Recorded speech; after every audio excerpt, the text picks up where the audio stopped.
예수님은 사마리아 여인을 찾아오셨습니다.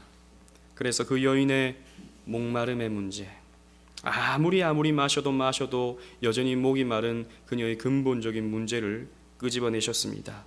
그 문제는 남자였고 음행이었고 쾌락이라고 하는 그 여인의 문제였습니다. 그녀는 진정한 남편을 만나지 못했었기 때문에 엉뚱한 남자를 의지하며 살아왔습니다. 그래서 이 남자와 함께 살아보고 저 남자와 함께 살아보기를 반복하는 불쌍한 여인이었던 것이죠.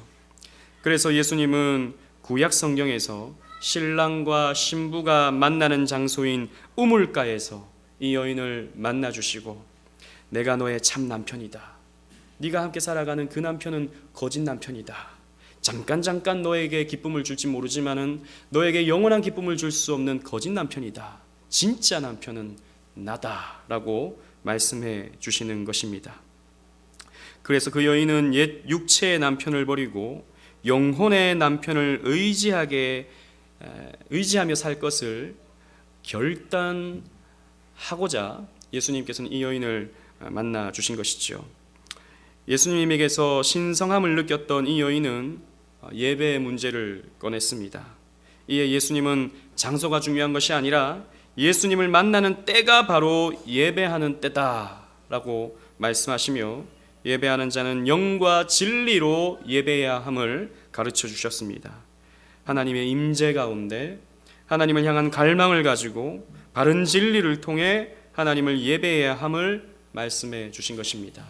이 대화가 끝난 이후에 나타나는 새로운 대화가 바로 오늘 본문의 말씀입니다. 오늘 본문의 말씀을 통해서 또 계시되고 있는 진리는 무엇인지 함께 생각해 보고자 합니다. 첫 번째는 본문은 참 메시아, 참 하나님 되시는 예수 그리스도를 나타내고 있습니다.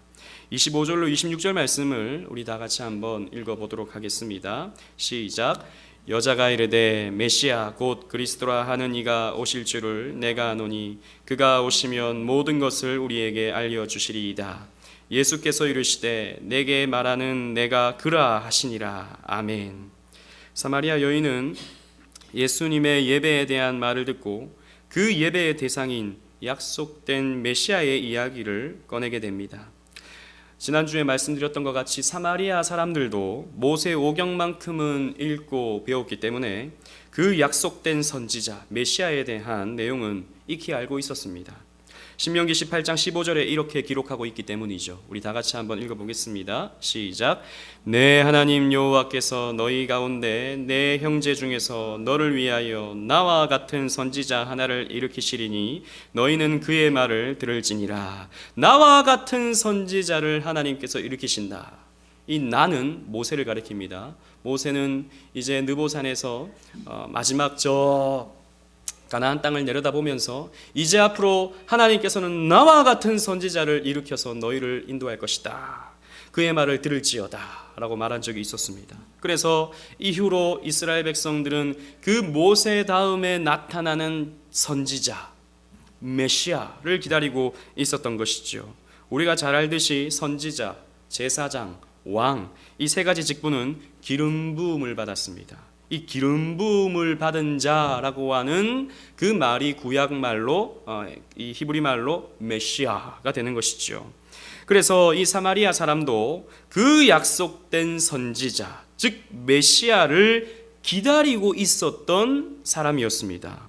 그래서 그 메시아가 와서 자기에게 더 분명하게, 더 뚜렷하게 진리를 가르쳐 줄 것이라는 믿음을 가지고 있었던 것이죠. 그래서 이 여인은 예수님이 혹시라도 그 선지자가 아닌가, 그 메시아가 아닌가. 이 메시아라는 말이 헬라어로 그리스도가 되거든요. 기름 부음 받은 자. 이분이 혹시 그리스도가 아닌가라고 생각했는지도 모릅니다. 아무튼 그 메시아에 대한 이야기를 들은 예수님은 이 여인에게 이렇게 대답하셨습니다. 내게 말하는 내가 그라. 내가 모세와 같은 그 선지자다. 내가 구약의 모든 제사장직을 완성하는 대제사장이다. 내가 너희를 다스리는 하나님 나라의 왕이다. 내가 그리스도다. 내가 그다 라고 말씀하고 있는 것이죠. 그런데 흥미로운 것은 이 내가 그로라 라고 하는 이 말의 헬라어를 살펴보면 에고 에이미라는 말을 사용하고 있다는 것입니다. 이 말은 영어로 표현하면, 물론 영어로도 이 의미를 다 표현할 수 없지만, 그러나 가장 가까운 말로 표현해 보면 I am이라는 말입니다. I am. 에고 에이미라는 말은 I am, 나다, 나는 무엇이다 라고 하는 이런 것이죠. 비동사는 존재를 의미하고 있지 않습니까? 나는 존재하는 나다 라는 뜻을 가지고 있습니다. 사실 이 말은 구약 성경에서 하나님이 자신의 이름을 계시하실 때 사용했던 말입니다. 즉 출애굽기 3장 14절에 모세는 하나님께 묻죠. 사람들이 내가 누구로부터 보냄을 받았다고 얘기해야 됩니까? 누가 너를 보냈느냐라고 하면 누가 보냈다라고 얘기해야 됩니까? 라고 질문을 하니까 하나님께서 모세에게 이렇게 말씀하십니다. 다 같이 한번 읽어보겠습니다. 시작. 하나님이 모세에게 이르시되 나는 스스로 있는 자니라. 또 이르시되 너는 이스라엘 자손에게 이같이 이르기를 스스로 있는 자가 나를 너희에게 보내셨다 하라. 이 스스로 있는 자, 이 스스로 있는 자라는 말이 바로 에고 에이미라는 말입니다. 그래서 70인령에서요, 이 중간 시대에 이 신약이 기록되기 전에 헬라의 학자들, 헬라에 있었던 유대 학자들 70명이 구약 성경을 번역할 때 이 스스로 있는 자를 어떻게 번역했냐 하면 에고 에이미 호온이라는 말로 번역했습니다. 즉 에고 에이미라고 하는 말은 신적인 하나님을 드러내는, 하나님의 이름을 나타내는 그런 표현이었던 것이죠. 그래서 영어 성경에 보면 NIV라든지 이런 성경에 보면 이 나는 스스로 있는 자니라 라고 하는 이 말을 I am who I am 이라고 번역해 놨다고요. 이 말은 나는 존재하는 나다 라는 뜻입니다. 우리 성경에서는 조금 의역을 해서 스스로 있는 자다. 물론 이 존재하는 자라는 말에는 스스로 있는 자라는 의미를 함축하긴 하죠. 그러나 이 말은 뚜렷하게 그냥 조금 더 직역을 하면 나는 존재하는 나다라는 말로 이해할 수 있습니다. 왜냐하면 하나님만이 참으로 존재하시는 분이시거든요. 하나님은 영원 전부터 존재하셨고 현재도 존재하시고 영원히 존재하실 하나님이시기 때문입니다. 우리는 어느 순간 존재하기 시작했지만 영원 속에서 영원히 존재하는 분은 하나님 한 분밖에 없습니다. 그렇기 때문에 하나님은 나는 존재하는 나다라고 말씀하는 것입니다. 또 우리는 무언가에 의존해서 존재할 수밖에 없습니다. 지구가 없다면 우리가 살아갈 수 있을까요? 공기가 없다면 우리는 살아갈 수 있을까요? 이 태양과 밤의 달과 여러 가지 이런 자연 만물이 있다면 우리가 존재할 수 있을까요? 아니요, 우린 존재할 수 없습니다. 이 세상의 모든 피조물들은 하나님에 의해, 하나님에 의존하여, 이 자연 만물과 우주에 의존하여 존재할 뿐이지 스스로 존재하는 분은 우리 하나님 한 분밖에 없습니다. 그래서 하나님은 자기를 계시하실 때 나는 존재하는 나다, 나는 스스로 있는 자다, 스스로 존재하는 자다, 이렇게 말씀하고 있는 것이죠. 그래서 이 에고 에이미라는 이 표현은 하나님의 어떤 신적인 것을 표현해주는 그런 단어인 것입니다. 그래서 요한복음 18장 4절로 6절 말씀을 읽어보면요, 우리 다 같이 한번 읽어보겠습니다. 시작. 예수께서 그 당할 일을 다 아시고 나아가 이르시되 너희가 누구를 찾느냐 대답하되 나사렛 예수라 하거늘 이르시되 내가 그니라 하시니라. 그를 파는 유다도 그들과 함께 섰더라. 예수께서 그들에게 내가 그니라 하실 때 그들이 물러가서 땅에 엎드려지는지라. 마지막 예수님께서 십자가를 지시기 전에 이 병정들이 와서 예수님을 잡아가려고 합니다. 나사렛 예수가 누구냐? 우리는 나사렛 예수를 잡으러 왔다라고 하니까 예수님께서 내가 그니라 라고 말씀하시죠. 이 말도 헬라로 살펴보면 에고 에이미라는 말을 사용하십니다. 요한복음에는 여러 번에 걸쳐서 예수 그리스도의 하나님 되심을 드러내실 때 에고 에이미라는 말을 사용하시는데, 여기서 에고 에이미, 내가 그니라, 내가 나다라고 말씀하실 때 유다와 함께 이 병사들이요 땅에 엎드려졌다고요. 그 권능, 그 이름이 갖고 있는 하나님의 권능, 그 신적 권능 앞에 이 사람들은 엎드릴 수밖에 없었고 또 엎어질 수밖에 없었던 것입니다. 이렇게 이 예수님이 말씀하고 있는 내가 그니라 라고 하는 말씀은 내가 하나님이다, 나는 스스로 존재하는 여호와 하나님이다 라고 말씀하고 있는 것과 같은 것이죠. 그래서 예수님께서 이 여인에게 궁극적으로 가르쳐 주는 것은 바로 눈으로 보고 있는 그 실체, 예수 그리스도는 그저 단순한 인간이 아니라, 그저 단순히 선지자가 아니라 하나님이다 라는 것을 가르쳐 주고 있는 것입니다. 그래서 우리가 두 번째로 생각할 것은, 이 메시아를 만난 이 여인은 이 메시아를 전하더라는 것이죠. 우리 27절로 30절 말씀을 우리 또 한번 읽어보도록 하겠습니다. 시작. 이때 제자들이 돌아와서 예수께서 여자와 말씀하시는 것을 이상히 여겼으나 무엇을 구하시나이까? 어찌하여 그와 말씀하시나이까? 묻는 자가 없더라. 여자가 물동이를 버려두고 동네로 들어가서 사람들에게 이르되 내가 행한 모든 일을 내게 말한 사람을 와서 보라. 이는 그리스도가 아니냐 하니 그들이 동네에서 나와 예수께로 오더라. 아멘. 예수님의 말씀이 마쳐지자 음식을 구하러 마을에 들어갔던 제자들이 다시 돌아왔습니다. 참 정확한 타이밍이죠. 즉 그 사마리아 여인에게 가르쳐주고 싶었던 핵심 알맹이, 내가 바로 메시아다, 내가 바로 하나님이다 라는 것을 가르쳐 주자마자 제자들이 돌아왔던 것이죠. 예수님은 사마리아 여인과 독대하기를 원하셨기 때문에 그런 타이밍, 적당한 타이밍을 만들어 가셨던 것입니다. 세밀한 상황까지도 통제하시는 하나님의 섭리를 우리는 이 본문에서 살펴볼 수 있는 것이죠.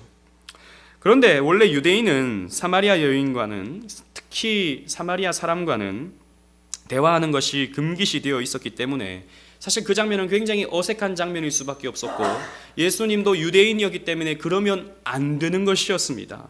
그런데 제자들은 왜 대화를 했는지, 예수님은 그 여인에게서 무엇을 구했는지 묻지 않았습니다. 왜냐하면 물론 예수님에 대한 뚜렷한 존경심, 그리고 그 믿음이 있었기 때문에 예수님이 만날 만하니까 만났고 대화할 만하니까 대화했겠지라고 생각했을 수 있고, 또 하나는 그 모든 상황을 예수님께서 다 만들어 가시고 그러한 마음을 주셔서 그것이 아무렇지 않게 만들었을 수도 있을 것입니다. 중요한 것은 이때 제자들이 왔을 때, 더 이상 대화가 진행되지 않을 때, 이때 여인은 자신의 물동이를 버려두고 동네로 들어갔다는 것입니다. 그 여인은 물을 깃기 위해서 물동이를 가지고 우물가로 왔지만 물을 깃는 것보다도 더 중요하고 더 시급한 일이 생겼던 것이죠. 즉 육체의 목마름을 해결해 줄 수 있는 물동이보다도 자신의 영혼의 목마름을 해결해 줄 수 있는 이 예수님을 전하는 것이 훨씬 더 가치 있고 중요한 것이다 라고 이 여인은 여겼던 것이죠. 자신이 행했던 모든 일들을 예수님께서 다 알고 계셨고, 또 그 문제, 자기 안에 있었던 그 내면의 문제와 해결책을 다 알고 계시면서 또 해결책을 말씀해 주신 그 예수 그리스도는 이 여인에게 있어서 전할 수밖에 없는 분이었습니다. 그래서 이 여인은 동네로 들어가서 이 사람은 그리스도다, 내가 그리스도를 만났다 라고 전했던 것이죠. 사실 이 여인은 우리가 앞에서도 살펴봤던 바 정오에, 즉 당시에 정오는 너무 더웠기 때문에 사람들이 오침하는 시간이었는데 아무도 나다니지 않는 정오에 물을 기르러 나올 수밖에 없는 수치스러운 여자였습니다. 다른 사람들은 그 여인을 향하여 손가락질할 수밖에 없었던 것이죠. 저 부정한 여인, 저 남자 잡아먹는 여자, 이렇게 사람들로부터 손가락질 받을 수밖에 없었기 때문에 그 여인은 부끄러워서 정오에 아무도 나다니지 않는 그 시간에 물을 기르러 올 수밖에 없었던 여인이었습니다. 그런데 자신의 처지를 부끄럽게 여기고 있었던 이 여인은 그 부끄러움을 잊어버리고 그 부끄러움을 뒤로하고 내가 예수님을 만났다라고 사람들에게 곳곳을 찾아가서 전하였던 것이죠. 여러분, 원래 인간은 다른 사람들로부터 시선을 의식하고 또 자기 자신에 대한 기대치가 항상 높기 때문에 늘 다른 사람들이 자신을 어떻게 바라보는가에 대해 의식하며 살아갑니다. 그런데 자신에 대한 기대치가 채워지지 않을 때, 원래는 이만큼 와야 되는데 이 정도밖에 안 될 때 사람은 부끄러움을 느끼죠.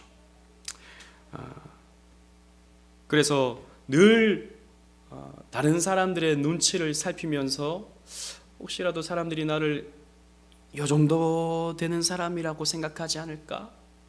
이걸 의식하면서 살아가는 것이 사실 이 세상을 살아가는 저와 여러분들의 모습입니다. 그래서 조금 헤어진 옷을 입고 다니기가 부끄럽죠. 원래는 좋은 옷을 입고 싶은 마음이 우리에게 있기 때문에, 좋은 차가 아니라 막 기스 막 나고 막 때가 묻고 또 작고 왜소한 오래된 차, 그래서 막 이런 차를 타고 다니는 게 때로는 부끄럽죠. 또 내가 막 좀 잘 되었어야 되는데 잘 되지 못하고 항상 그 모양으로 이렇게 살아가고 있을 때 다른 사람들의 시선을 의식하면서 부끄러움을 느끼죠. 우리 사람들이 다 이렇다는 것입니다. 이 여인도 그런 상황이었습니다. 자기가 생각하고 있는 도덕적인 어떤 정도가 스스로가 봐도 한참에 못 미치고 있다라고 생각했던 것이죠. 그래서 부끄러워서 정오의 물을 기를 수밖에 없었던 것이죠. 그런데 그 여인이 예수님을 만나게 되었을 때, 비어진 자신의 심령에 예수가 채워졌을 때 그 여인은 부끄러움을 잃어버렸습니다. 여러분, 성경을 보면요, 이렇게 기록되어 있습니다. 성도가 부끄러움을 어떻게 여기는지, 혹은 성도와 부끄러움의 관계가 어떤지 로마서 10장 11절은 이렇게 기록하고 있습니다. 다 같이 읽겠습니다. 시작. 성경에 이르되 누구든지 그를 믿는 자는 부끄러움을 당하지 아니하리라 하니. 여러분, 우리는 삶을 살아갈 때 많이도 부끄러움을 느끼는데 성경에 보니까 예수님을 믿는 자는 부끄러움을 당하지 아니한다 라고 말씀하고 있습니다. 왜 그렇겠습니까? 왜 우리는 부끄러움을 당하지 않게 되었습니까? 혹은 왜 우리에게는 부끄러움이 없어야 합니까? 예수님께서 우리의 부끄러움을 다 가져가셨기 때문입니다. 예수님께서 십자가에서 우리가 당해야 할 그 부끄러움을 다 가져가셨기 때문입니다. 히브리서 12장 2절은 이렇게 기록하고 있습니다. 다 같이 읽어보겠습니다. 시작. 믿음의 주요 또 온전하게 하시는 이인 예수를 바라보자. 그는 그 앞에 있는 기쁨을 위하여 십자가를 참으사 부끄러움을 개의치 아니하시더니 하나님 보좌 우편에 앉으셨느니라.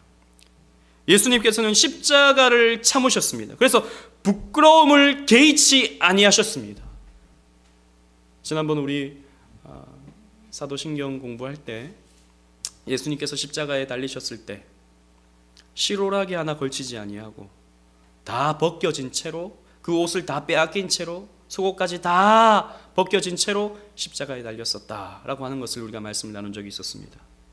성화나 어떤 형상 이런 거 보면은 아랫도리를 가리는 그런 모습들이 많이 있지만 사실 그것은 아닙니다. 예수님께서는 다 벗겨주셨습니다. 부끄러움을 당하셨던 것이죠. 왜 예수님께서 부끄러움을 당하셔야 하셨습니까? 저와 여러분들의 부끄러움, 우리의 죄뿐만 아니라 우리의 저주뿐만 아니라 그 저주로 말미암은 우리의 삶에 나타나는 그 부끄러움과 수치까지도 예수님께서 다 당하셔서 다 이루었다라고 말씀하신 것입니다. 그래서 우리에게는 부끄러움이 없어요. 여러분, 예수를 믿는 자는, 예수를 주로 고백하는 자는 하나님을 가졌습니다. 이 세상 만물 창조하시고 다스리시고 섭리하시고 이 세상의 왕이신 하나님을 가졌습니다. 하나님이 나의 아버지시고 예수가 나의 친구 되십니다. 내가 주 안에 있고 주가 내 안에 있습니다. 전부를 가졌기 때문에 우리는 나의 어떠한 것을 가지고 세상 사람들과 비교해서 부끄러움을 당할 이유가 없어진 것입니다. 그래서 저와 여러분들은 가난해도 괜찮습니다. 저와 여러분들은 조금 부족해도 괜찮아요. 저와 여러분들은 조금 어렵다 하여서, 남들보다 조금 더 높은 자리에 있지 않다고 하여서, 낮은 자리에 있다 하여서 부끄러워할 수 없고 부끄러워해서도 안 되는 것입니다. 정말 자신의 처지 때문에 혹은 자신의 어떤 부족함 때문에, 세상 사람들이 바라보는 그 어떤 시선 때문에 부끄러워한다면 그 부끄러움 때문에 저와 여러분들은 부끄러워해야 할 것입니다.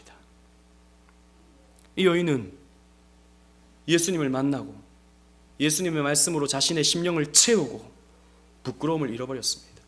그래서 동네로 들어가서 내가 그리스도를 만났다. 와서 보라. 내가 그리스도를 만났다. 이전에는 사람들이 자기를 볼까? 그게 두려웠는데, 사람들이 나를 어떻게 생각할까? 그것이 늘 머릿속에서 맴돌아서 사람들을 만나는 것이 너무나도 힘이 들었는데, 이제는 이 여인은 사람을 만나러 가는 것입니다. 이게 예수 만난 자의 당연한 자연스러운 모습인 것이죠. 여러분, 이 여인은 또 사람을 만나서 무엇을 하고 있습니까? 예수를 전하고 있습니다.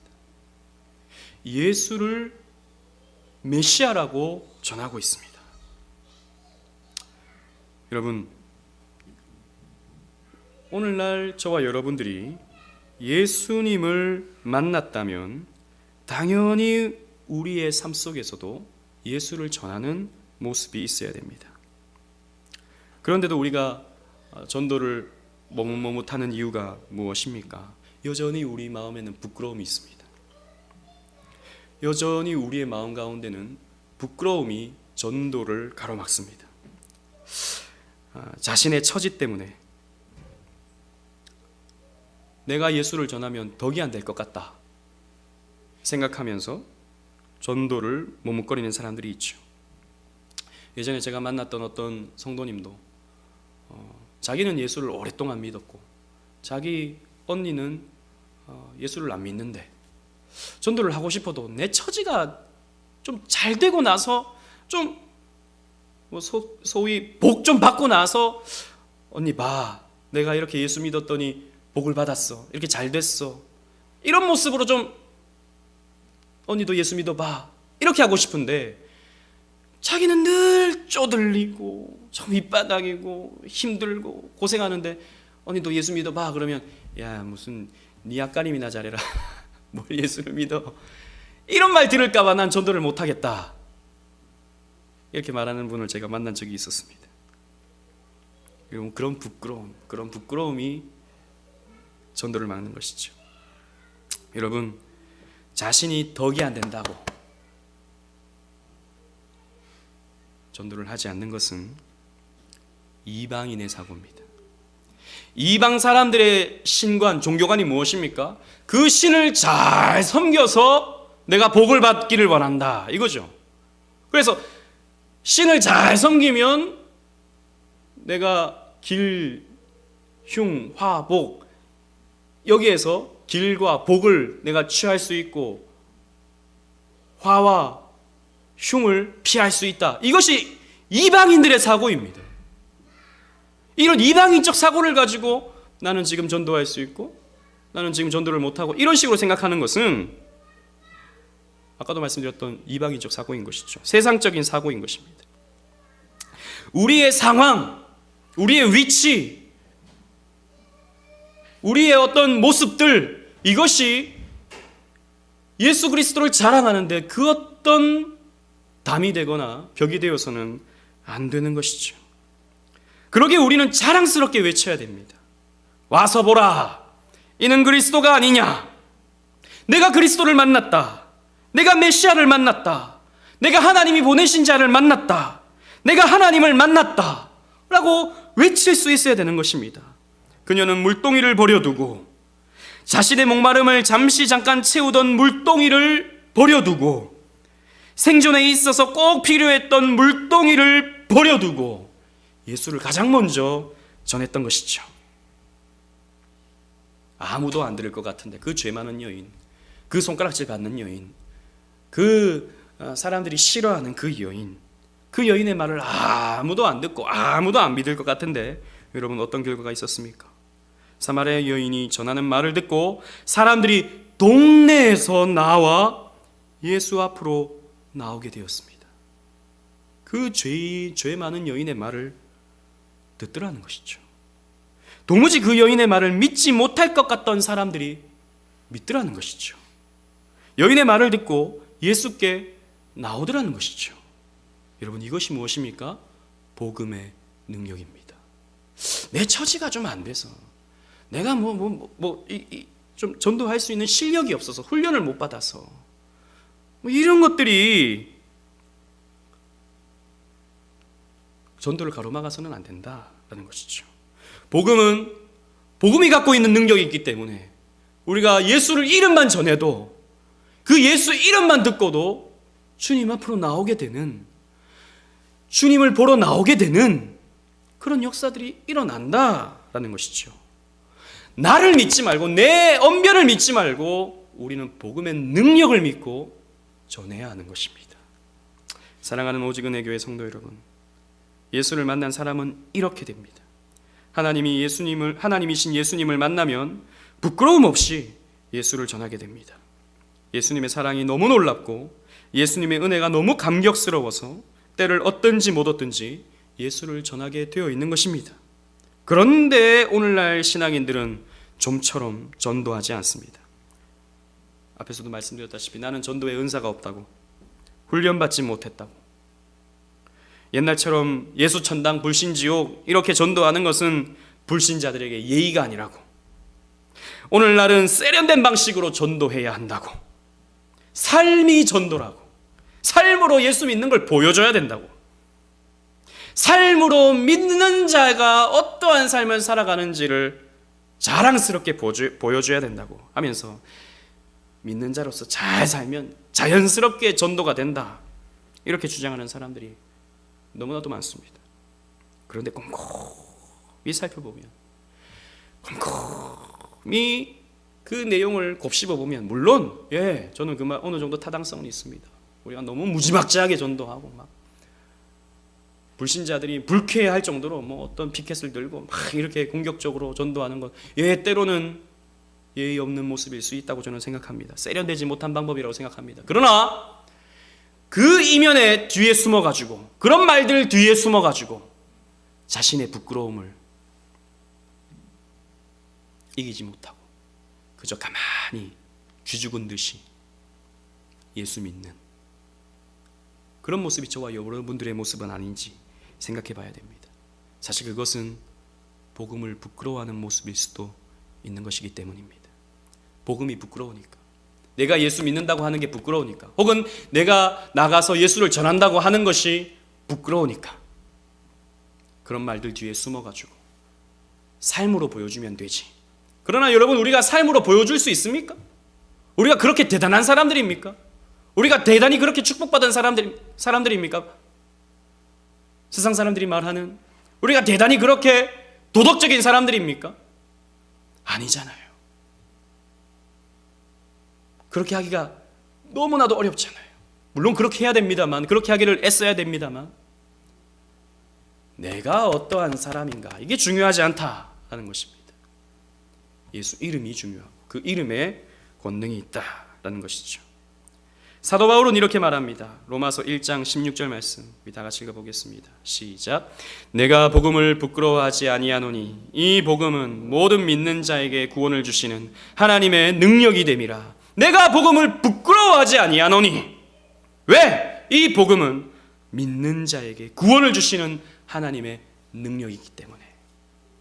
그래서 이 능력이라는 말이 두나미스, 이 두나미스라는 말에서 파생된 단어가 다이너마이트가 아니겠습니까? 폭발력 있는 힘. 복음에는 폭발력 있는 힘이 있다라는 것이죠. 그래서 우리는 그저 던질 뿐인 것입니다. 그저 던지게 되면 하나님께서 역사하셔서 빵빵 터지게 되어 있다라는 것이죠. 우리가 이 시대에 이렇게 교회를 세우고 교회를 섬기고 있는 이유는 사마리아 여인처럼 그리스도를 전하는 것입니다.